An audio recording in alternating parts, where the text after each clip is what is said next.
This is the first major fallout of the Shunglu committee report.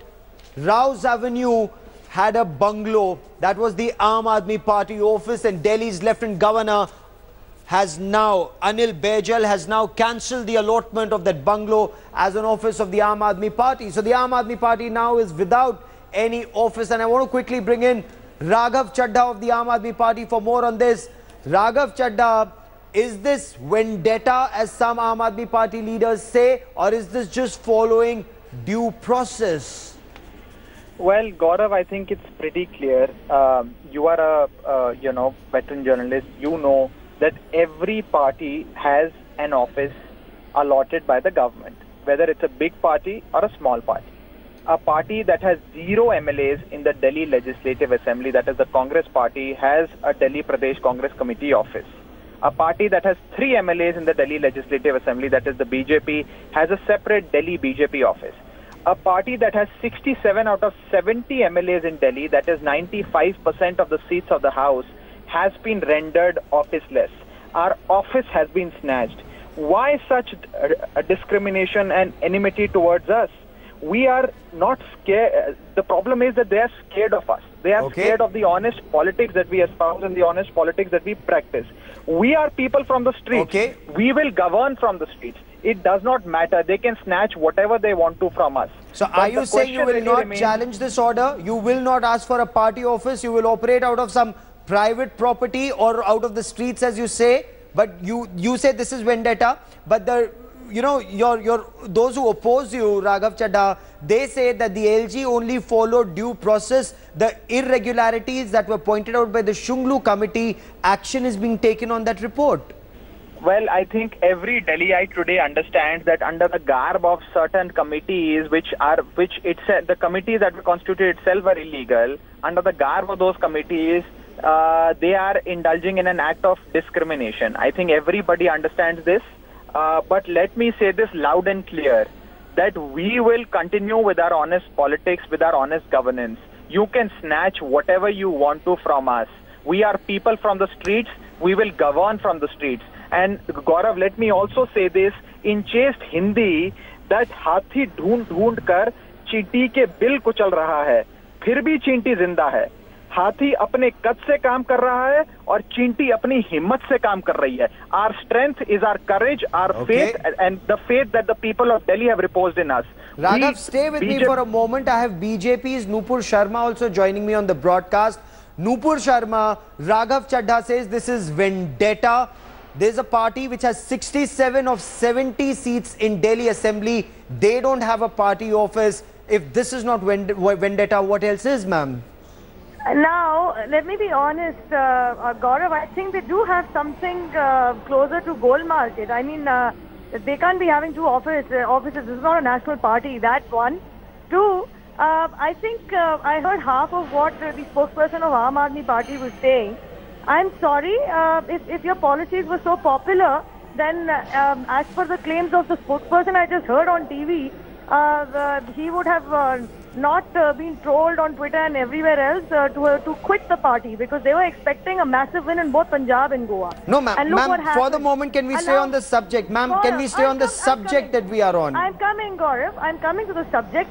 The reality is that the very party that made very tall claims and promises and signed affidavits before they fought the elections that we are not going to take any luxury bungalows, we are not going to misuse any powers that would be bestowed upon them in case they come to power, they would not misuse any money from the public exchequer, is found wanting on these very grounds.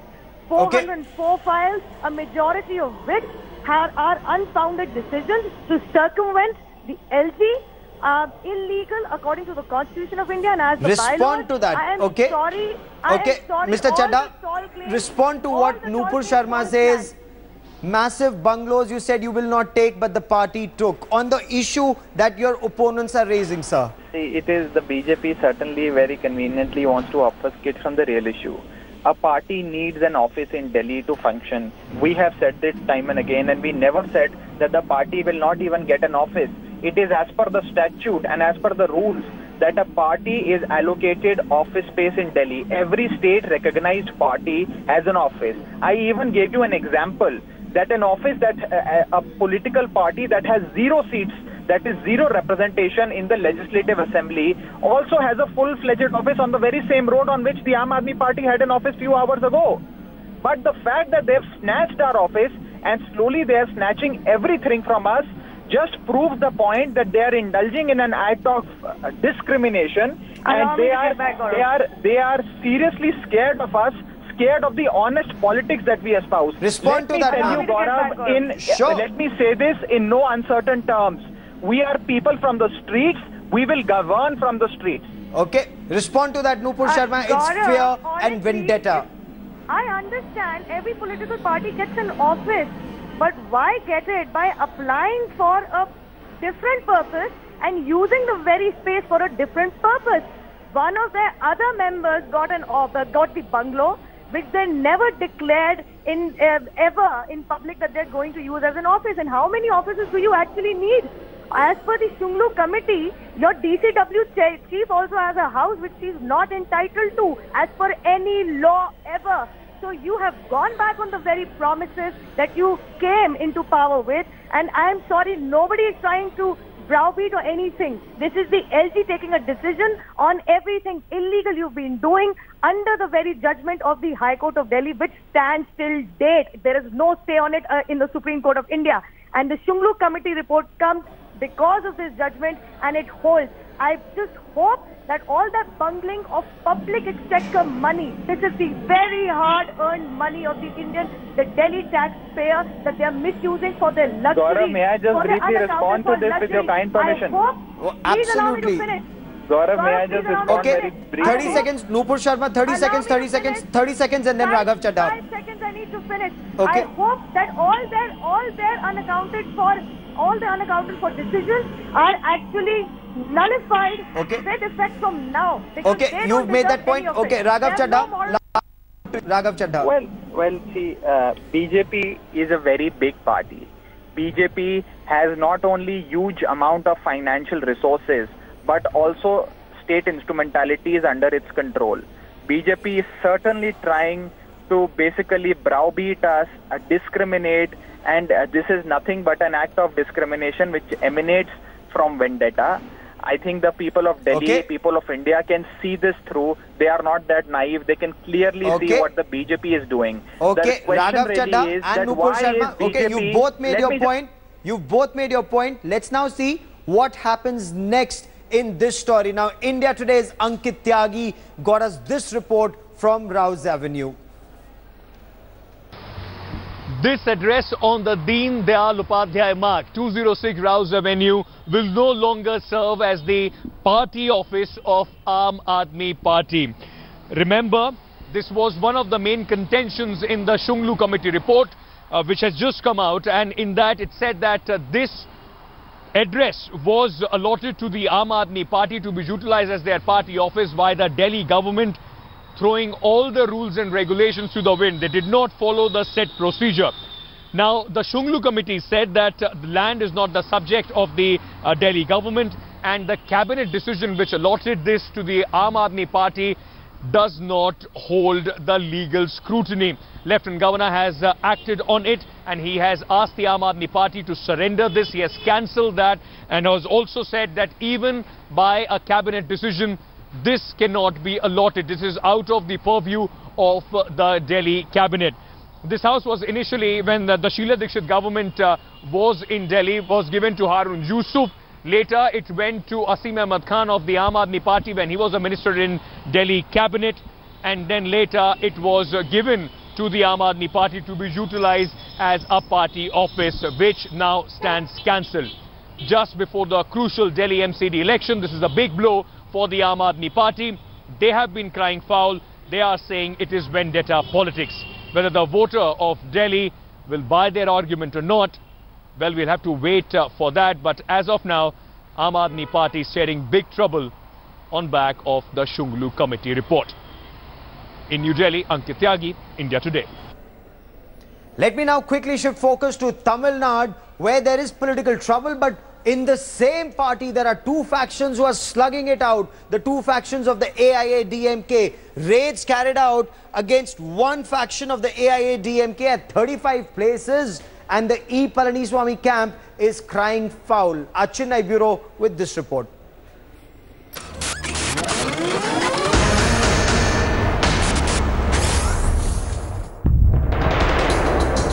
The big bribery crackdown, 35 locations, high-profile targets, the war for Amma's legacy now at boiling point. Sasi Nadu has been rocked, her closest aides targeted. Early on Friday morning, income tax officials came knocking at Tamil Nadu Health Minister C. Vijayabhaskar's door. As raids continued through the day, AIA-DMK cadres attempted to break into the minister's house, alleging Bhaskar is being threatened. The city of Chennai woke up to a shocker. Health Minister Vijay Bhaskar's house and 19 other properties of his was getting raided. In total, 30-odd locations were raided simultaneously in multiple cities in Chennai, Coimbatore, Trichy, Pudukkottai, and this is seen as a major crackdown. Soon the minister emerged, crying foul. Morning, income tax department, CRF police, they came to my 6 o'clock. I very much cooperated. I opened all my door. I opened all the drawers, all the bureau and alumbraries. They searched like anything, but they not found 10,000 rupees from my house. As AIA-DMK officials block Income Tax Director Roy Joe's outside Minister Bhaskar's house, AIA-DMK Amma leader Balasubramaniam blamed the RSS and the BJP for this big, brutal tax crackdown. BJP central government is doing it. Why? What would they gain from this? They want at least one fraction of the ADMK to come to them. They are already they are supporting Paneer Selvam. So naturally they are vindictive against this government. Tax officials also came down cracking on actor Sarath Kumar, who pledged allegiance to TTB Dinakaran just yesterday. Meanwhile, opposition DMK have hailed the crackdown, saying the raids were a long time coming. But this is not the first time for Amma's bastion turning desperate.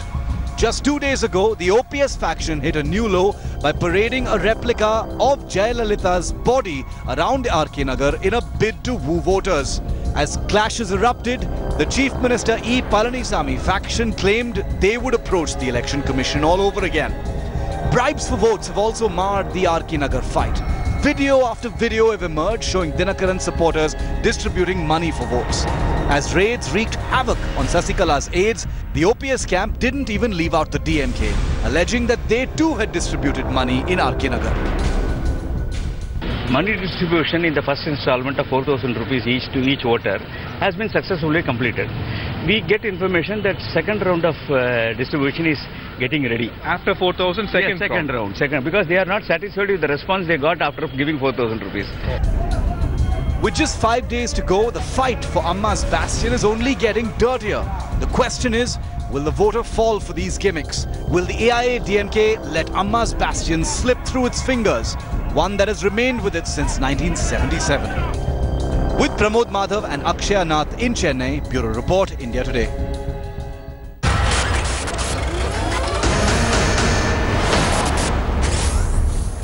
It's a big fight for Jayalalitha's legacy. It's getting downright bitter and ugly between various factions. Joining me now on the broadcast is KC Palaniswamy, an AIA-DMK leader, an OPS loyalist. Also with us is C. Rajsekharan. He's an AIA-DMK loyalist and lawyer, not belonging to any faction but very upset with the raids. And Narayan Lakshmanan, a senior journalist and author, joins us on the broadcast.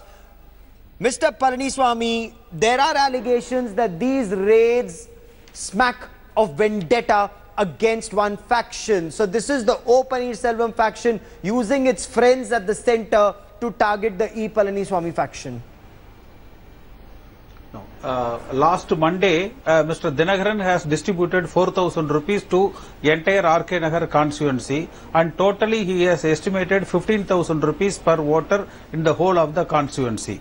Second thing, DMK yesterday has completed by distributing 2,000 rupees to the voters of RK Nagar constituency. The lead for this income tax search started from the RK Nagar constituency voters. Certain genuine voters has complained to the EC, and a lodge in Egmore has been searched. And the people from there take the lead to the health minister's house, and there the search has been conducted. So there is no motive or there is no induction from any external forces. It is the department or the election commission has done their duty. Okay, and now Mr. Rajsekharan, if there are video after video showing some people distributing money, and these videos are now in public domain, so why is it that you're upset with these raids, even though you say you belong to no faction? Gaurav, I never said I am upset with the raids. The raid should be conducted on merits, and it should be unbiased raids against all the politicians who are distributing money, cash for votes. See, going by the version of the Palnichami, I would say the DMK was also distributing money, cash, 2,000 rupees as he says. Why is the income tax department not raided the DMK? Or why is the income tax department not raided the OPS faction? Okay, so you're saying why is the OPS faction? You're saying why has the OPS faction not been raided? Okay, I take your point that Narayan Lakshmanan, as a journalist, I am not defending Vijay Bhaskar. I am only asking a question. Why this is singling out only ADMK, TTV Dinagaran faction and not others? Because everybody is distributing cash for votes. Narayan Lakshmanan, is there merit in this contention that it's a systematic raid to only single out some people and benefiting some others?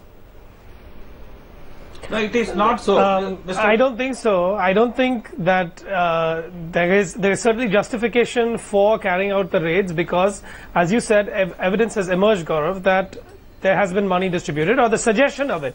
And it is up to the Income Tax Department, the Election Commission and any authority to decide whether to carry out the raids or not. That is entirely their prerogative, and it cannot become a party, inter-party or a partisan matter. So if they have evidence, they make the call as to which faction to raid or which party or which minister to raid, and they do so. Now, if more evidence does emerge that it is the DMK or another faction, then we would be right in asking those questions. But right now, there is no basis to say that the raid was unjustified in any way.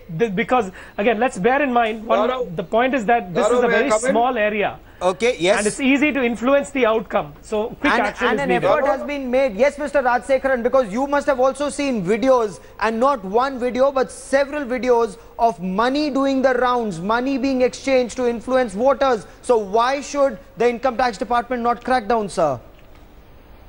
Gaurav, it is very unfortunate and sad to witness all this kind of money distribution for votes. And in a democracy like India, we are talking about giving cash for votes, and the people, the voters should have rejected, and they should have protested. But it's so unfortunate that they have taken money, and the political parties are distributing money openly and brazenly. And of course, I don't defend anybody, but I support the raid of the income tax. Okay, you're supporting Mr. Palaniswamy? Yes. Okay, Mr. Palaniswamy, the videos that have been circulated, the allegation is that this is being used as propaganda video. This is propaganda video released by the O Paneerselvam camp, and because you have friends in high places in Delhi, it's benefiting you, sir. No, it is not so. This is a big challenge thrown by Mr. Dinagaran against the Election Commission and the democratic process of India. At this level, at least in this one by-election, election commission should come out heavily and strongly. I think the Government of India and the Election Commission has enough manpower. They can deploy 1,000 officers throughout RK Nagar constituency, and the constituency has 1.5 lakh youngsters as the voters. They can list out, and at least 10-15% of them would be willing to give the witness statement. They should record the witness statement, and a strong action, much more is needed from the Election Commission, failing which this will get extended throughout the country. This is the right time for the Election Commission to restore the democratic process in the country. Okay, Narayan Lakshmanan, as a journalist who's been on ground, Is this election being influenced? Is this the worst? Is this the lowest that we've seen? You know, the kind of money that's being used, apart from money, the kind of allegations that are being made, and also the coffin, you know, replica of coffin that was used. It's a very, very bitter fight, Narayan. But is this the lowest that we've seen politics there? That's a great question, Gaurav, and I think we should certainly look at it very closely, but at the same time be careful about not exaggerating how much it is influencing the process. It certainly is. But let's not forget that Tamil Nadu is a state that for a very long time has had a political system based on the distribution of largesse. Now, whether that is in terms of state-provided subsidized goods, such as, you know, everything from laptop computers to scooters, yes, to free rice, to those things, to, in an election context, distributing money. Now, it is, of course, there is a very clear line which the Election Commission has spoken about elaborately in terms of what is allowed and not at election time. Now, to say that this has never happened and that this is a travesty in terms of Tamil Nadu's history or its politics, that is a bit of an exaggeration. I think the bigger question to ask is, given that Mr. TTV Dinakaran is in the position that he is, where his aunt Sasikala was viewed with such distaste across the state, is it not likely that he will follow such a strategy where once he jumps into the fray? Many people considered the fact that he put himself as a candidate as quite a risky move. But obviously the basis on which he hoped to win was that he would resort to something of this nature. I'm not saying that he did it or he did not. But we should not be surprised if evidence comes up about this, and we should investigate it, and the Election Commission is doing that. Gentlemen, we will be tracking the story very closely. 5 days from now is voting at the RK Nagar constituency in Chennai, and it's a very, very crucial election for who will inherit Jayalalitha's legacy. We will continue to track that story closely. A quick break. On the other side, we'll talk about US firing 59 Tomahawk missiles. There's breaking news coming in. Ravindra Gaikwad, the Shiv Sena member of parliament, he hasn't apologized. He's only expressed regret, but the civil aviation minister told the Air India to revoke his travel ban, let him fly, but he's still taken a train. He's taken a train to Mumbai, and India Today caught up with him on board that train. Let's listen in to why he's still going by train, even though he claims that the travel ban has been revoked. Let's listen in.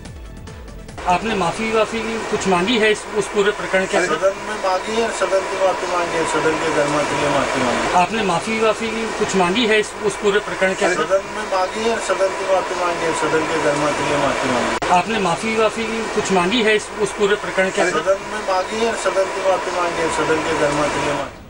India Today's Dev Ankur Vadhavan now joins me with the latest on the story. Dev, one, he hasn't apologized, he's only expressed regret, but he remains brazen. Why is he going by train? Why isn't he flying if the ban has been revoked? Well, it's quite apparent, Gaurav, the fact that he claims that he has expressed regret in the parliament, but he has not expressed, remember, any regret to the Air India officials whom he had physically beaten up. And secondly, also, as of now, the airlines have not relented.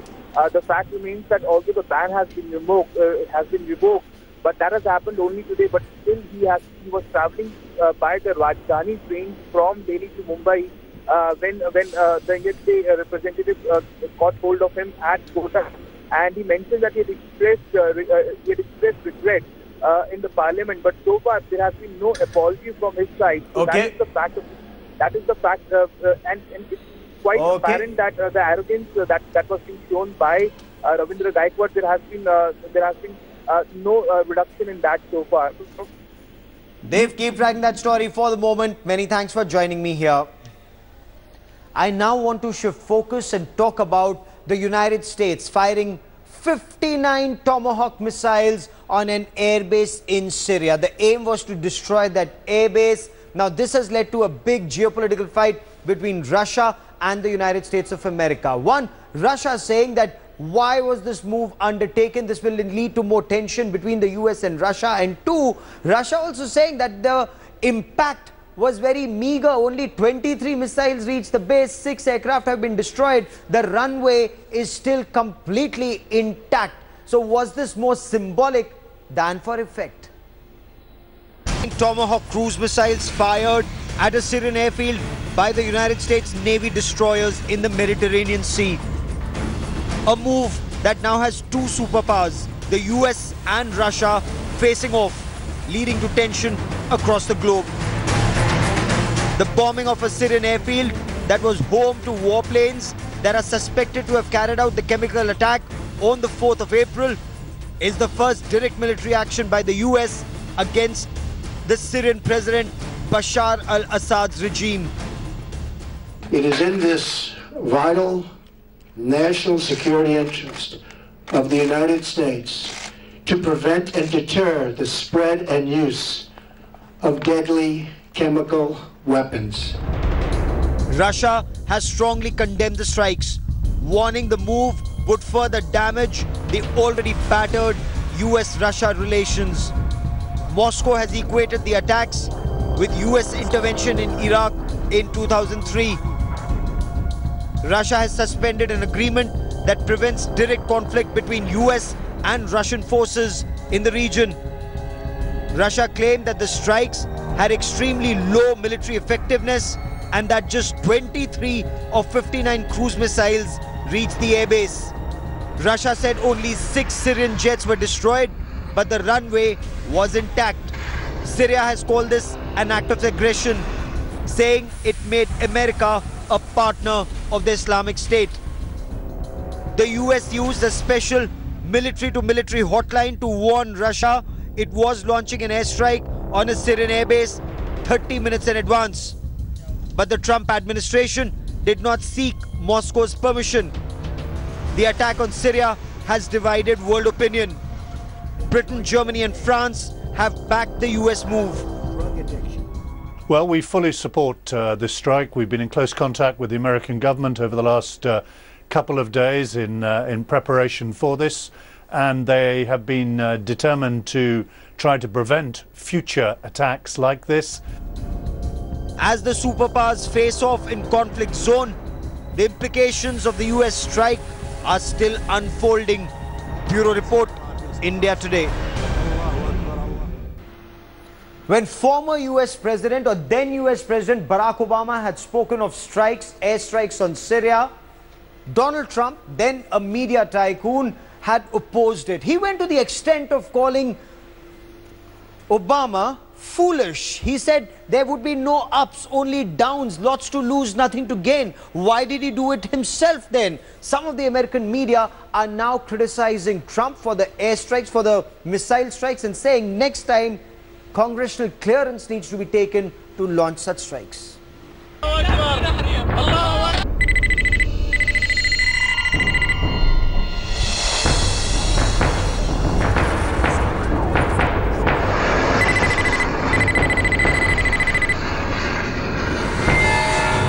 US President Donald Trump's 180-degree turn. Do not attack Syria is what one of his tweets read in 2013, when Donald Trump responded to then US President Barack Obama's intention to go to war with Syria after a similar chemical attack. In a series of tweets, Trump, who was then a real estate tycoon and a reality TV star, strongly and repeatedly opposed Barack Obama. Another tweet read, President Obama, do not attack Syria. There is no upside and tremendous downside. Save your powder for another day. Trump had also called then US President Obama foolish. In a tweet he said, again, to a foolish leader, do not attack Syria. If you do, many bad things will happen, and from that fight, the US gets nothing. And now, President Donald Trump has done exactly what he attacked Barack Obama for. Tonight I ordered a targeted military strike on the airfield in Syria from where the chemical attack was launched.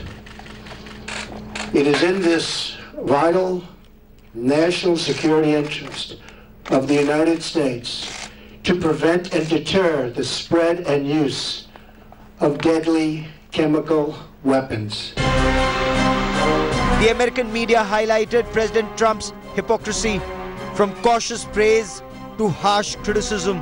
A section of the American press was unsparing in its criticism of the US President Donald Trump. Of course, there was cautious praise from some quarters, but harsh criticism from others.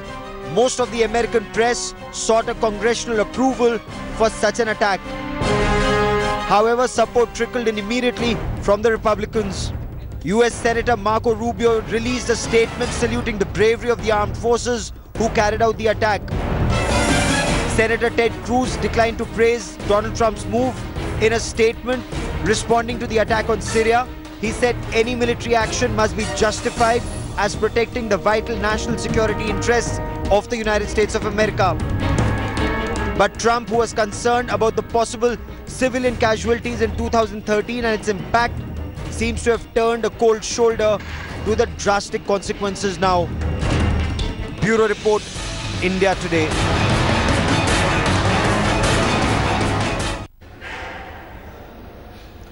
There are many commentators who say that something had to be done. Something drastic needed to be done after that chemical attack. And those images have to be seen to be believed. They are heartbreaking.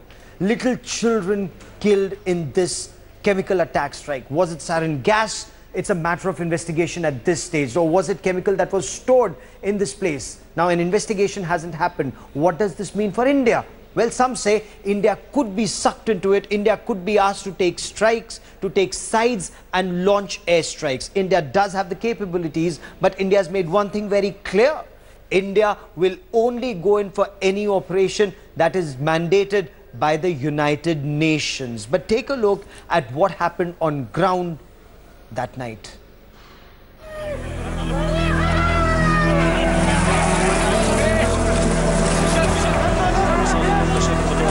Chaos, shrieking voices, tears of distress. Khan Sheikhun in Syria's Idlib province faced it all on April the 4th when a ghastly chemical attack struck this town. At least 85 people, including 20 children, were killed in this suspected attack on the rebel-held town in northwestern Syria. Witnesses say that warplanes bombed the town early that day when many were still asleep. كنا نايمين في البيت ضرب بين الساعة 6 الصبح والسبعة ضرب طلعت لسه عالم ولا كيباع ولا منبر الكيماوي وقت أسافنا عالم الساعة على الريحة. The explosion sent a yellow mushroom cloud into the air that stung the eyes, and soon victims were gasping for life. Images showed victims foaming from their mouths as they struggled to breathe. قذيفة. أيوة. قذيفة طلع فيها دخان كثير. أيوة. طلع فيها معها دخان كثير وصار ريحة. ضاق نفسنا كثير ما عاد نحسن نتنفس. خلقنا صارت تضيق خلقنا ما عاد نتنفس نحسن نتنفس. This is Abdul Hamid Al Yusuf carrying his twins to their final resting place. Abdul was just one among many whose families were killed in the suspected sarin gas attack on Syria's Idlib.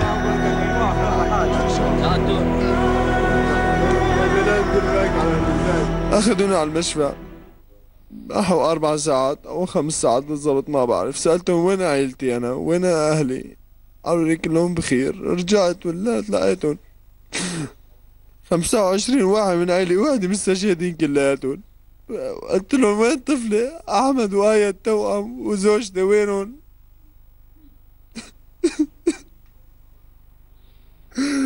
جابوا لي إياهم لعند مستشهدين. يعني أطفال كلها أطفال ما تستحمل. يعني أنا الوحيد يمكن اللي نفذت. The World Health Organization says that the gas attack, which may have contained the nerve agent sarin, led to acute respiratory ailments, nearly all of them fatal. Khan Sheikhun is now a forlorn town, its streets deserted and people mourning the victims of horror. It is still not clear who is responsible for this horrific attack, but the cost is already unbearably high for the people caught in the crossfire. Bureau Report, India Today. It's another feather in her cap. India Today Group Editorial Director Kali Puri has won the prestigious FICCI Young Women Achievers Award for the year 2016-17. Her contribution to excellence in media won her this award at a glittering ceremony in Delhi this evening. The primary objective of these awards every year is to promote entrepreneurship and professional excellence among women. Union Textile Minister Smriti Irani gave away the awards.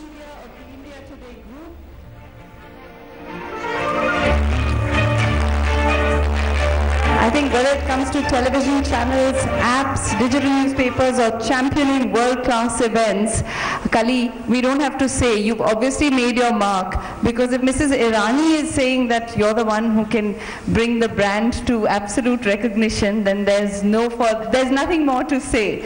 But from I'm feeling very good because it's an award given by women and that's a special honor. People in the newsroom today were saying that you should be competing in the general category and not in a women's subcategory. But they don't understand, to be awarded by women, their standards are so high, it means so much to me.